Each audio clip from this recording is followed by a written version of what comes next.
Méconnue et souvent taboue, la santé sexuelle est mise en lumière le 4 septembre lors de sa journée mondiale. J'ai quoi comme choix de contraception? L'Organisation mondiale de la santé la définit comme un état de bien-être physique, mental et social associé à la sexualité, un vaste domaine lié à l'aspect sanitaire, au respect entre partenaires ou à la procréation. Dans le département des Yvelines, différents organismes existent pour se renseigner, se faire dépister ou recevoir des traitements en toute confidentialité et gratuitement.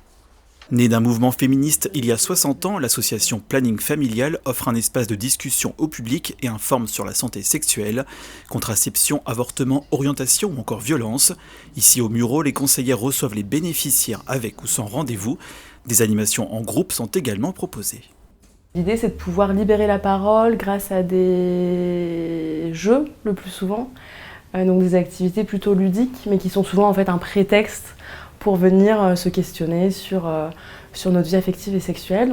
On donne les informations quand on peut les donner, et puis après, les personnes font leur propre choix en fonction de ce dont elles ont besoin.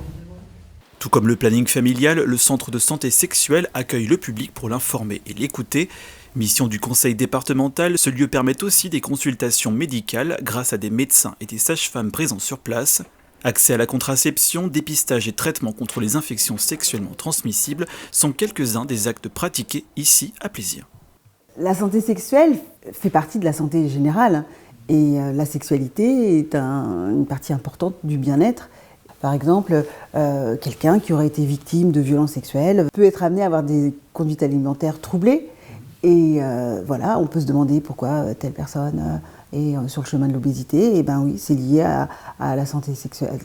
D'autres plateformes existent pour s'informer sur ces différents thèmes. Et preuve de l'importance de la santé sexuelle dans notre société, l'OMS a lancé début 2023 une stratégie pour lutter contre l'inconduite sexuelle.